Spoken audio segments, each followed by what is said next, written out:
नमस्कार दोस्तों, हर संडे की तरह आज भी आपके साथ जुड़ गया हूं और मेरी ये कोशिश रहती है कि आपको कुछ नया दूं। आप जानते होंगे कि पिछले 6-7 महीने से मैं अर्बन कोऑपरेटिव बैंकों के लिए कुछ न कुछ पेश करते आया हूं। मेरा ये विश्वास है कि आपको ये सब चीज़ें अच्छी लगती हैं and therefore I intend to give you a different input this time. You must have seen that I have been conducting interview of various people connected with the urban cooperative banking sector, and this time the situation is reverse. Reverse in the sense that some institute wanted me to present a session in their institute for the management student. The name of the institute is Naval Institute of Management and Research, Pune. This institute had been chasing me for delivering a session on present scenario in banking, or more particularly about the urban cooperative bank. And they were chasing me for since October, November last year. I was not finding time, and therefore somewhere in the month of December, they referred to me that if at all delivery of session is not possible, I can talk about the current affairs of the urban cooperative bank and how it is impacting the economy and so on and so forth. So they appointed Shri Dhananjay Haridas, who is a retired professor, principal from a college with chemistry as his main domain. Despite that, he had raised several questions to interview me, and these questions were very pointed from the layman's perspective, and as well as for the students of this institute, they wanted to understand the real story of urban cooperative banks as it exists today. I have attempted to respond to these questions without inviting any controversy, and the way I understand the urban cooperative banking scenario in the country today. This interview was conducted in Jodhpur, in one of the resorts in Jodhpur. This was a beautiful resort, but then the questions were very tricky and dicey. I have attempted to respond to these questions which a normal person asks. So enjoy this video where several normal questions for the urban cooperative bankers and the banking students they would like to understand. It is for them.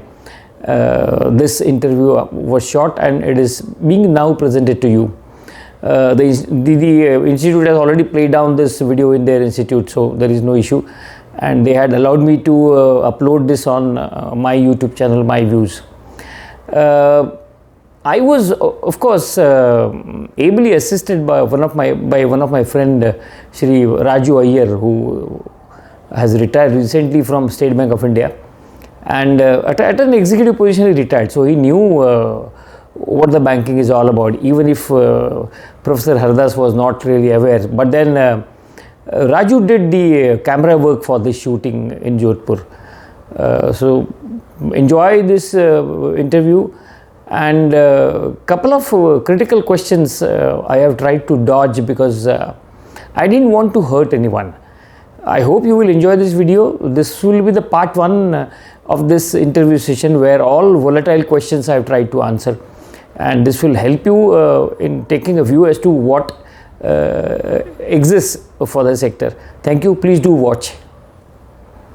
Hello, myself Dhananjay Haridas. I was associated professor in chemistry at KMC College and retired as a principal of KMC College in 2020. During my tenure, when I was doing up and down from Pune to Khopoli, I used to meet with number of persons who are working with different banks, and therefore I was always having a curiosity about the banking system or banking structure. Fortunately, today I got an opportunity to talk with a reputed banker Atul Khirwadkar, who is in this banking system for last about 40 years, out of which 15 years he was associated with various public sector banks, and now last 25 years he is working with a multi-state scheduled cooperative bank as a CEO. He is a resource person for Banco from last 8 years. He is also a member of Board of Studies of different management institutes. He is also having an experience of about 32 different webinars, and I must congratulate him for these 32 different webinars, because he has done all these webinars during the COVID-19 COVID-19 pandemic. Fortunately, the Institute of Management, Novel Institute of Management, Pune, requested me to have a dialogue with Mr. Atul Khirwadkar, and I got this opportunity in Jodhpur. Today I am with him in a Jodhpur hotel, where we met on a tour which was arranged by Yogiraj Travels Pune. In this very green premises of Jodhpur hotel, I got an opportunity to talk with Mr. Atul Khirwadkar, and मुझे यकीन है कि आप सब इस interview को अच्छी तरह से देखेंगे. I will ask different questions from various angles which will help to the management students, the students of banking, as well as a common man who is having different, say, doubts regarding the working of various cooperative banks. So, first, let me once again thank Mr. Atul Khirwadkar for coming over here, for joining, and we will have a fair dialogue with him, and he will satisfactorily give us all the answers of the questions which, as a part of or on behalf of all of you, I am going to ask him. So, first question to Mr. Atul Khirwadkar. Can you explain in brief with the SWOT analysis the today's structure of cooperative banks? Sir, thank you very much. Despite having a chemistry background, you have shown a keen interest, and I also thank the Novel Institute of Management which wanted me to interview on the current status of urban cooperative banks and the problems that they are facing. Your question is about what is the structure of urban cooperative banks. Now, if I look back in the history of the banking, you will realize that there was a four-tier structure which prevailed. Reserve Bank of India, despite not being a bank, was Bankers' Bank. And then every bank in the country, whatever the nature, class or type, they were all reporting to Reserve Bank of India. The situation is still today much similar. We have a commercial bank setup, commonly known as a segment where public sector banks are also included and the private sector banks are also included. Theoretically, the segment is public sector banks and the commercial banks or the private sector banks. And then you have a segment of foreign banks. Apart from this, you have in the country the district central cooperative banks, which are prevailing in almost 400 districts of the country, and they are being monitored and controlled for the purpose of business operations for the small farmers or agriculturists via primary agricultural credit societies. So DCCBs, the banks are responsible for the business in their particular district. MSC Bank is through whom the funds are routed. DCCBs and public sector banks commonly undertake a similar program of lending to agriculture apart from the industries as well. Urban cooperative banks is a segment which in fact took birth in the India somewhere around 1904. I would not like to name couple of banks, but then you will find that in the sector there are at least 2 to 3 banks which are having a age span of 100 years old, like Saraswati is there, Shamrav is there. All these banks are very old and have grown. There are smaller banks which have stayed alive for almost 100 years, like a bank in Y which is celebrating its century. Now, this typical structure is not serving the purpose of the economic development that the current government envisages. As a result of this, they came out with a new segment which is commonly known as a payment banks, and then there is one more segment known as a small finance bank. What the small finance banks are doing, they have a lending restrictions, and they cannot lend in bulk, neither they can accept deposit in bulk. But the small finance banks are prevailing everywhere and doing fantastic business, of which urban cooperative banks in the country, if you will recollect, the number was around 2,100 some 10 years ago, a little longer than that. Over a period of time, the misbehavior, I would not call it misbehavior, in some cases virtual frauds, and in some cases mismanagement by the directors of the urban cooperative banks, and somewhere lack of understanding of the regulators' intentions while issuing the regulations. Now, therefore, you will find that the number of urban cooperative banks have come down to somewhere around 1,535, of which the Reserve Bank's trend analysis report says that roughly around 80 to 90 banks in C and D category. And I think they are only restricted in. They are the small, so not only small states, some states, but also restricted in particular district. And then within urban cooperative bank, you have a segment like multi-state scheduled banks. Somewhere around 50-60 multi-state scheduled banks are there in the country. And in the adjoining states, they have expanded their business.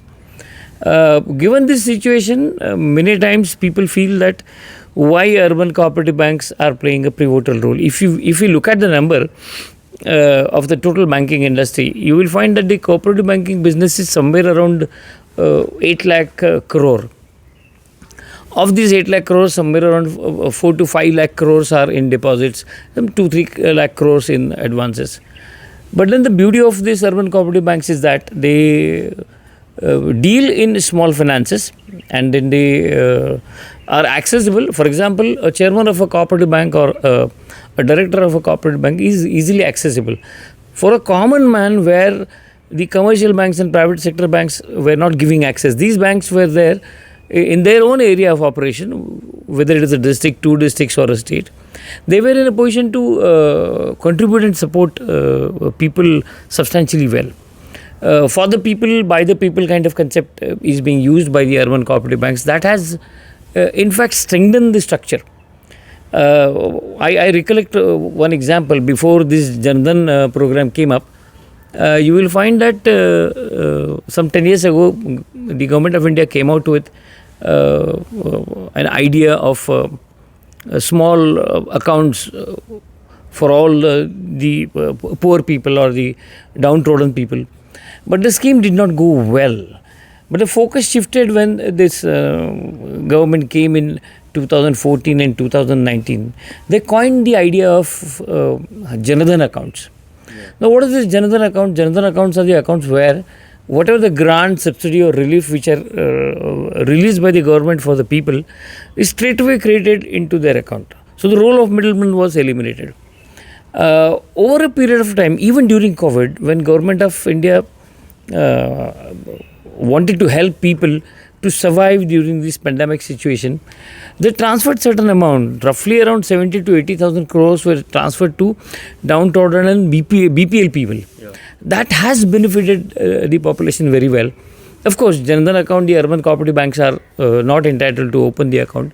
But then urban cooperative banks on their own have done a lot of activities which has supported the society in general.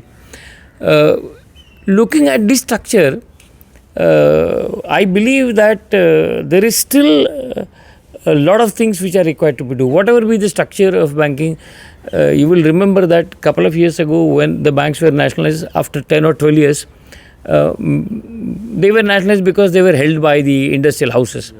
and the government didn't want industrial houses to own the banks. That was one of the reasons.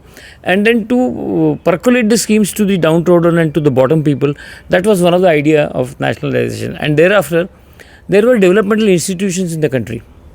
So bank's role was restricted only to lending to industries. But if there is an infrastructure project, there were specialized institutions like SIDBI was there, then industrial finance, ICICI infrastructure funding was there. These were not banks. During last 20 years, this infrastructure lending was migrated to the banks also. So banks also started lending to infrastructure. Now all these institutions which I just recited were converted into banks, like IDBI Bank. IDBI Bank was converted into, which was a development financial institution, was converted into a bank subsequently. The thinking process then prevailed was that the developmental financial activities can also be done by the these banks also. But bank had their own typical problem, and the problem in the current terminology that can be described as the asset liability mismatches. I'll explain subsequently as to what is this asset liability mismatches in respect of the infrastructure lending. That also can be explained. But this is मोटा structure है ये, और अभी ये कहा जा रहा है कि ये जो अर्बन कोऑपरेटिव बैंक्स हैं इनको स्मॉल फाइनेंस बैंक जैसा काम करना चाहिए. पिछले 8-10 साल से इनका लाइसेंसिंग, नया लाइसेंसिंग बंद है, नए ब्रांच देना बंद है. और जो एक्सपर्ट कमेटी की रिपोर्ट आई है वो भी रिपोर्ट यही कहती है कि the urban cooperative bank should lend to the downtrodden and poor people. Urban cooperative banks over a period of time drifted from the basic objective for which they were created. They were created for small men. They were created by the members for the benefit of members, and that was lost. All these banks virtually started doing commercial banking, which was not the original intention of giving boost to this sector. But a sector little bit digressed over a couple of decades, and now Reserve Bank of India wants to bring it down to the core purpose for which these banks were formed. So the structure is a little bit patchy, but then it does help the economy, because the entire lending and flow of money happens through these various types of banks. So this is the story, and thank you for giving me an opportunity to talk to you, because this novel institute was chasing me for quite a few months, and they wanted me to talk because they have a degree course about banking and finance, and then management students also wanted to understand what is happening to the cooperative banking sector. And therefore I am very happy. The question of almost all, everybody is having some चिंता की बात हर एक के दिल में है, क्योंकि आजकल अगर आपने देखा होगा तो बहुत से कोऑपरेटिव बैंकिंग में जो कुछ फ्रॉड्स या कुछ इरेगुलरिटीज़ जो दिखती है, तो हर एक को ऐसा लगता है कि कुछ ना कुछ तो गड़बड़ है. So my second question will be on that only. Why people should believe or keep up faith on cooperative bank, even though there are such cases of fraudulent activities, or some banks are even penalized for it. I know from my district itself, there is one bank, I don't want to mention the name of the bank. My salary was previously, all college staff members' salary was deposited in that bank. And one fine day, the bank stopped its working, or government ordered to stop all these activities. And many of my colleagues who are retired, who kept their amount of pension in that bank, they are still on ऐसी उनकी बहुत सी डरे हुए हैं, या उनको लगता है हमारा पैसा मिलेगा नहीं मिलेगा. So why people should believe in these cooperative banks? Sir, आपका सवाल बहुत आसान भी है और बहुत कठिन भी. इसकी वजह क्या है? दो वजह मुझे लगती है कि urban cooperative bank has got a history of 100 years. लेकिन if you look at the history and try to evaluate the current position, it doesn't work, it doesn't help. You have to stay in the present. So if we really look at the position of urban cooperative banks, and if we evaluate that there were 2,100 banks, the number has come down to 1,500, and of which some 80 odd banks are not in good shape. I would like you to look at it in a different way. It would mean that अगर मान के चलते हैं कि 1400 bank है और 1400 bank में से 80 बैंक खराब है, इसका मतलब ये है कि 1300 के ऊपर बैंक अच्छी है. This is one part, one logical answer I am trying to give. अभी जो 80 बैंक खराब है उनमें से अधिकतर तो मॉनिटरिंग पे चल रही है, लेकिन उनके डिपॉजिटर्स को भी चिंता करने की ज़रूरत नहीं है, क्योंकि अभी DICs ने 5 लाख तक का जो प्रीमियम इंश्योरेंस पेमेंट जो है, डिपॉजिटर्स इंश्योरेंस पेमेंट जो है वो 5 लाख तक का किया है. और एनालिसिस ये कहता है कि almost 95 to 96% of all these deposits of these troubled banks, they need not worry, they will get money. And in fact 25-26 banks who were stopped functioning for the past couple of years, they have started getting money. Now if they start getting money, there will be a different type of confidence. रहा सवाल आपका कि ये लोगों को डर लगता है, मेरा ये मानना है कि लोगों को डर नहीं लगता है. क्यों नहीं लगता है? इसकी वजह 2 है. एक, DICC का इंश्योरेंस आप अलग रखो. दूसरा, बैंक के जो कस्टमर्स हैं ना, वो बैंक चलाने वाले लोगों को अच्छी तरह से जानते हैं. आप किसी भी पब्लिक सेक्टर बैंक या प्राइवेट सेक्टर बैंक में जाओगे, आप उसका चेयरमैन का आपको चेहरा भी देखने को नहीं मिलता है. तुम यहाँ पे आके डायरेक्टली चेयरमैन या CEO को मिल सकते हो, उनसे बात कर सकते हो. ये एक बात हुई. दूसरी बात, जब सितंबर 2020 में बैंकिंग रेगुलेशन एक्ट चेंज हो गया, वो चेंज क्यों हुआ उसका शायद अलग वीडियो बन सकता है, लेकिन मैं कुछ शब्दों में कहूँगा कि पिछले 10-15 साल से reserve bank urban cooperative banks को ज़्यादा कंट्रोल करना चाहती है. उनके ऊपर ड्यूअल कंट्रोल था, यानी state registrar via cooperative act control करता था और reserve bank of India via banking regulation act control करती थी. अभी बैंकिंग रेगुलेशन एक्ट में जो बदलाव आए हैं, वो बदलाव इस तरह के हैं कि पूरा कंट्रोल रिजर्व बैंक के पास चला जाएगा. कोऑपरेटिव सोसाइटीज़ का जो एक्ट है उसमें परेशानी ये है कि there are several activities which are undertaken in cooperative से. टेक्सटाइल्स है, मिल्स है, हाउसिंग है, सब है, दुनिया भर की है. कम से कम 30-35 कोऑपरेटिव एक्टिविटीज़ है जिसको एक ही कानून है, और वही कानून बैंकों को भी लागू होता है. तो ऑब्वियसली जो कानून सभी कोऑपरेटिव सोसाइटीज़ को बनाया गया है वो अप्लाई नहीं होना चाहिए, क्योंकि हर एक का एक्टिविटीज़ अलग है, हर एक की रिस्क फैक्टर्स अलग है, हर एक का धंधा अलग है. Now if the business is different and everything is different, then what is important is you should have different cooperative laws for each of these activities, but it will take some time. The state government in Maharashtra has constituted a committee to look at the cooperative law and break it in a different way. Whether that happens or not, I do not know. But because of PMC, the failure of PMC due to fraud, Reserve Bank of India और Finance Ministry एकदम नींद में से उड़ गए, और ये banking regulation act जो है वो उन्होंने प्रोमलगेट किया, जिसका कंट्रोल पूरा रिजर्व बैंक के पास आ गया. और रिजर्व बैंक के पास कंट्रोल आने के बाद में रजिस्ट्रार और state cooperative acts, state registrar जो होता है या कोऑपरेटिव एक्ट्स की जो प्रोविजंस होती है, वो उनका जो इम्पोर्टेंस है कम हो गया, क्योंकि BR act is the superior act, central act, और कोई भी प्रोविजन BR एक्ट में है और उसका कॉन्ट्ररी प्रोविजन अगर स्टेट एक्ट में है तो उसको स्टेट एक्ट की प्रोविजन अप्लाई नहीं होंगी. This is the current legal situation almost for 1 or 2 years. Reserve Bank of India is now changing gear. What gear it is changing? It is trying to execute all the BR Act provisions which are otherwise applicable to the commercial bank to the urban cooperative banks. This would mean that चलता है attitude जो urban cooperative banks में था वो बंद हो जाएगा. And possibly जो एक्सपर्ट कमेटी अभी बनाई गई थी रिजर्व बैंक ने, जो रिटायर्ड डिप्टी गवर्नर विश्वनाथन के चेयरमैनशिप के अंडर जो कमेटी बनाई थी, सब अच्छे लोग थे. नेफकम के ज्योतिंद्र भाई मेहता थे, मुकुंद चितली जी थे. तो ये सब लोग जो है ये एक्सपर्ट है, और इन्होंने जो रिकमेंडेशन की और विजन डॉक्यूमेंट किया है उसमें उन्होंने ऐसा कहा है कि बैंकों को 4 कैटेगरीज में रखा जाएगा. कैटेगरीज अलग अलग है, रिजर्व बैंक के वेबसाइट पे आपको रिपोर्ट दिख जाएगी. लेकिन उन्होंने आज अर्बन कोऑपरेटिव बैंकों को ग्रोथ स्टोरी कैसे बन सकती है इसका हवाला दे दिया. ये रही आगे आने वाली चीज़ों की कहानी. लेकिन अगर आपके गांव में बैंक है तो आपको 3 या 4 चीज़ें देखनी है। क्या मेरी बैंक का CRAR 9% से ऊपर है?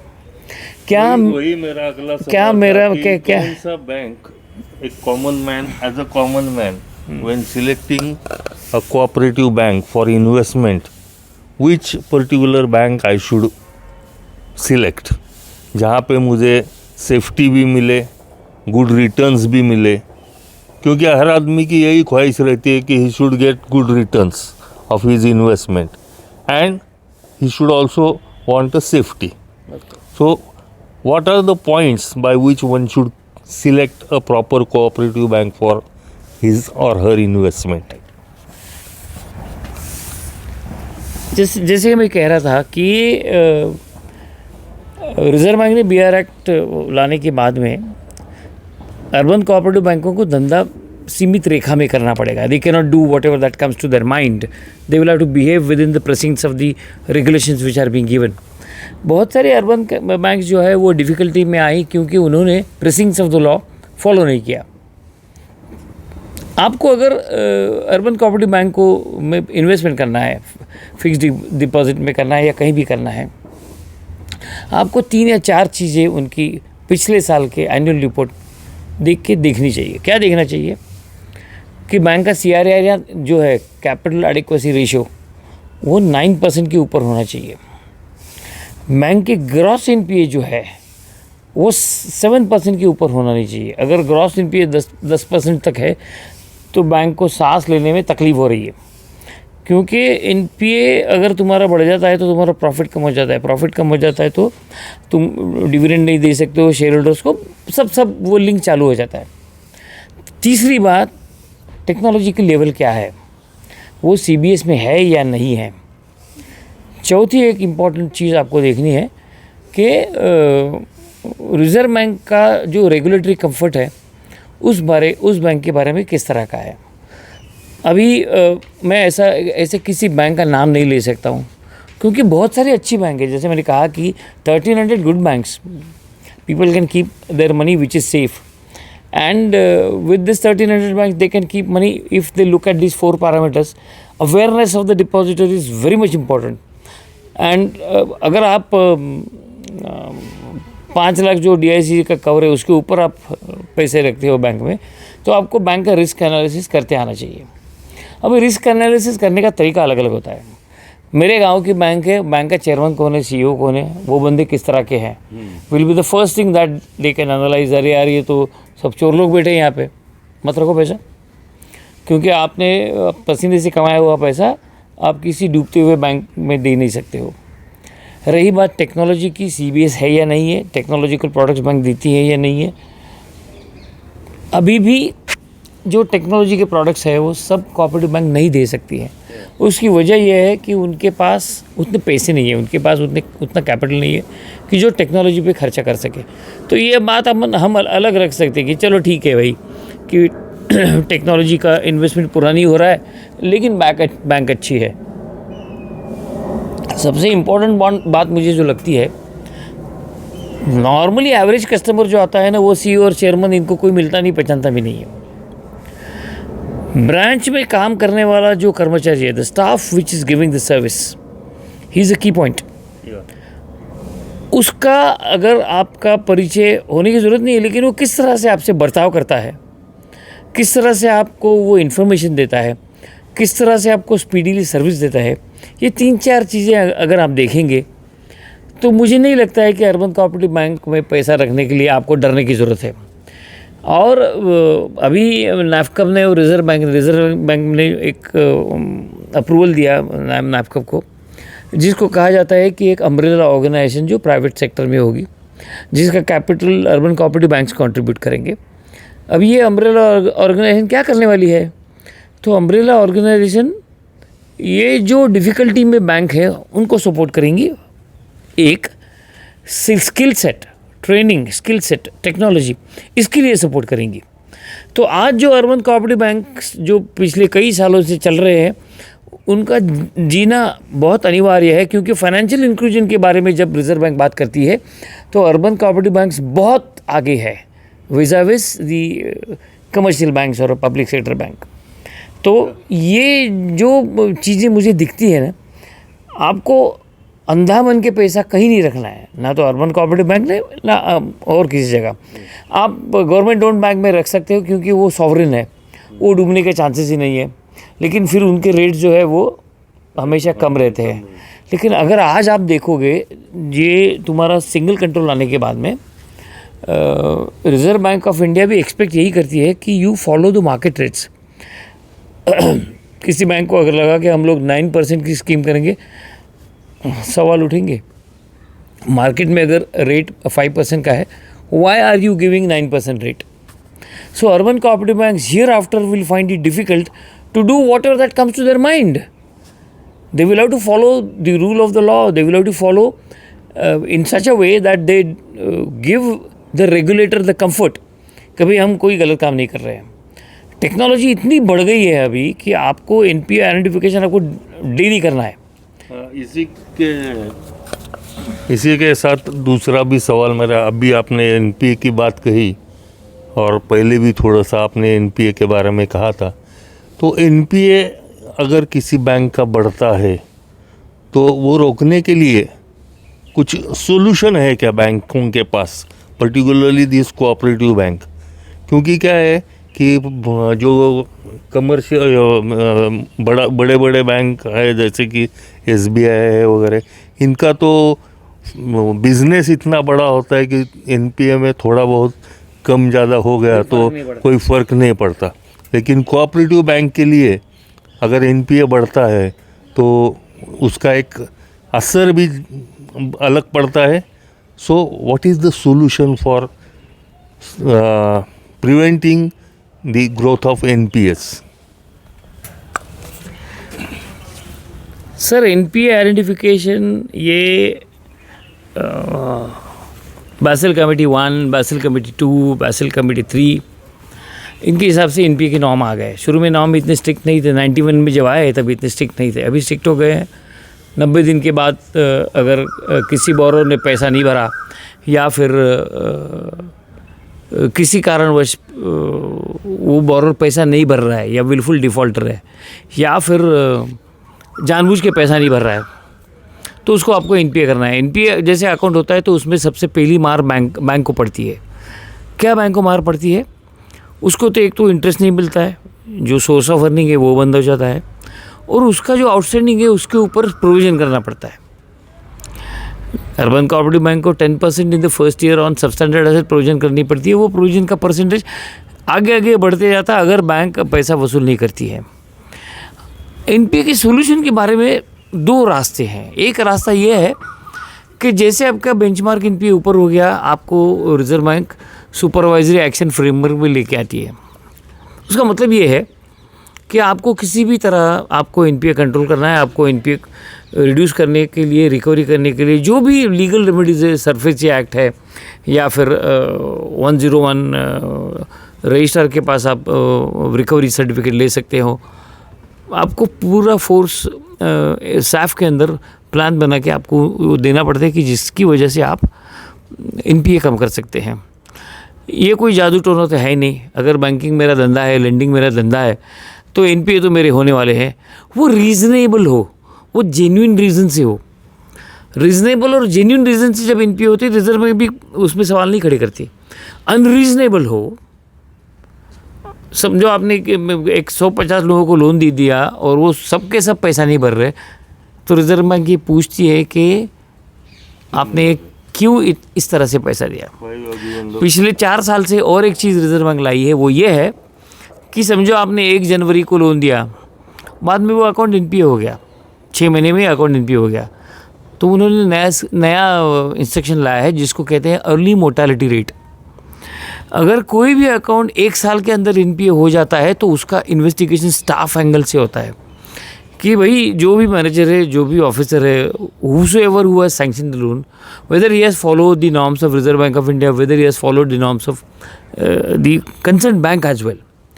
तो एनपीए के लिए बेसिकली जो सोल्यूशन है वो कंटिन्यूस सोल्यूशन है. And what is that continuous solution? Continuous solution is any bank, any entity which is doing banking business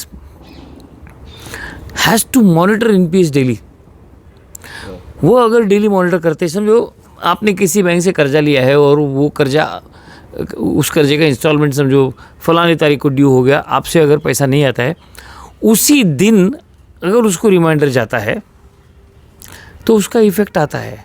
most of the banks have now shifted to continuous monitoring, credit monitoring to arrest the NPAs. NPA बढ़ते हैं, ऊपर जाते हैं, नीचे जाते, जैसे Covid के दरमियान रिजर्व बैंक ने बहुत सारी रिलीफ दे दी, 6 महीने का ईएमआई पे छूट दे दिया, रिस्ट्रक्चरिंग करने के लिए सहूलियत दे दी, वर्किंग कैपिटल ने दी सहूलत, कुछ बैंकों ने नहीं। वही तो गलत हो रहा है। क्या गलत हो रहा है कि अर्बन कोऑपरेटिव बैंक जो इस तरह से सोचते हैं कि हमारे बोरोर को कोई सहूलियत की ज़रूरत नहीं है, गलत है। क्यों नहीं गलत है? ये बंदा आज आपको पैसा भर रहा है, कल जाके इसी वजह से अगर उसका बिजनेस अटक गया तो उसको आप कोई रिलीफ नहीं दे सकते हो, क्योंकि रिलीफ देने का जो समय था वो ख़त्म हो गया। लेकिन अगर आप उसको समय पे सहूलियत देते हैं तो वो बच सकता है, उसको सहूलियत की ज़रूरत नहीं है मान के भी अगर आप उसको कुछ रिलीफ देते हैं तो वो डिफ़िकल्टी में आने की संभावना कम हो जाती है। Added to this, the psychology of the borrower, which is now impacting the banking, entire banking it is impacting. What is the psychology? 90 दिन के बाद एनपीए होता है सर, तो मैं भरूँगा 50वें दिन में मैं भरूँगा, I will pay the amount on 85th day. This psychology, I believe that people who are taking loans from the banks, not only cooperative, any bank, they have to remember, bank is giving you money from not its pocket, it is giving the money from the sources of depositors.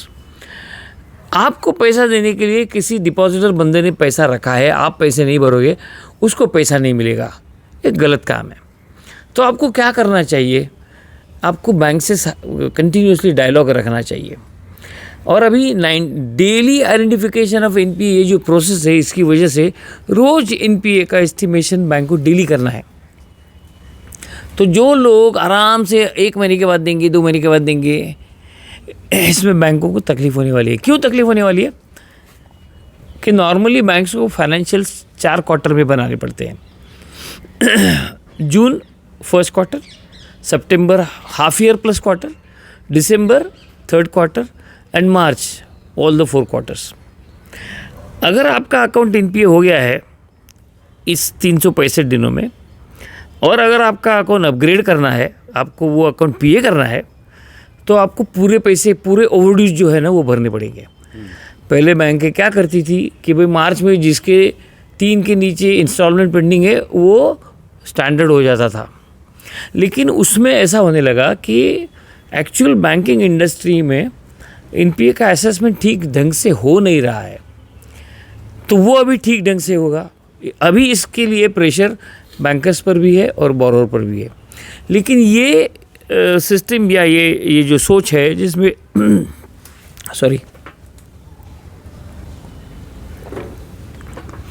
जिसमें अभी commercial बैंकों को जो concept था SMA 0, SMA 1, SMA 2, ये concept अभी urban cooperative banks को भी आ गया है।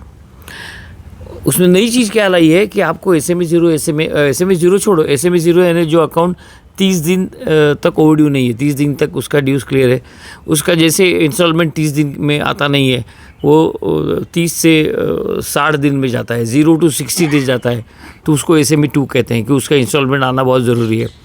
SMA 3 जो 90 टच कर गया है, और NPA जो 90 के ऊपर गया है।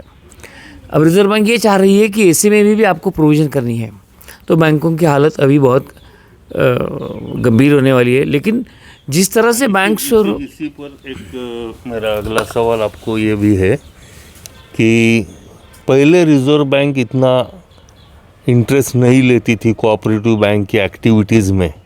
आपको लगता है कि जो नई अभी सिस्टम आ गई, नई सरकार आ गई, तो रिजर्व बैंक का थोड़ा सा इन्वॉल्वमेंट ज़्यादा बढ़ गया है? Whether this rules, new rules of reserve bank, whether they will help to this अपने पब्लिक कोऑपरेटिव बैंक्स? एंड दूसरा इसी के हिसाब से और एक थोड़ा सा सवाल मेरा ये भी था कि आपने अभी कहा था कि एनपीए के बारे में, तो गवर्नमेंट में, सेंट्रल गवर्नमेंट में अभी कोऑपरेटिव मिनिस्टर की एक पोस्ट आ गई है। So whether this two things, means RBI के नॉर्म्स, बदले हुए नॉर्म्स, और सेंट्रल मिनिस्टर में कोऑपरेटिव मिनिस्टर का होना, ये कुछ भविष्य में कोऑपरेटिव बैंकिंग सेक्टर में कुछ बदलाव ला सकते हैं। आपने सवाल बहुत बढ़िया फ्रेम किया है।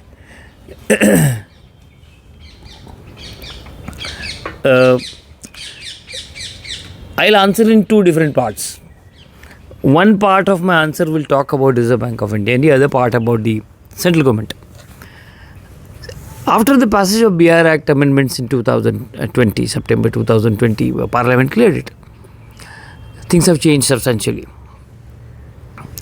नॉर्मली अर्बन कोऑपरेटिव बैंकर्स क्या करते थे, उनको एक एग्जम्पशन, एक स्पेशल सेक्शन था, सेक्शन 56, जिसको कहते थे कि as applicable to cooperative societies, उतना ही पढ़ते थे।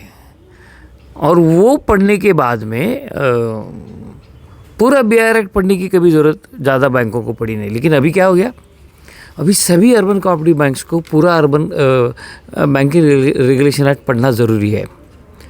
दूसरी बात, आप कोऑपरेटिव इंस्टीट्यूशन हो क्योंकि आपका रजिस्ट्रेशन या तो स्टेट लेवल कोऑपरेटिव एक्ट में हुआ है या फिर मल्टी स्टेट में हुआ है, तो आपका रजिस्ट्रेशन ही सिर्फ ये लॉ में है, बैंकिंग नहीं।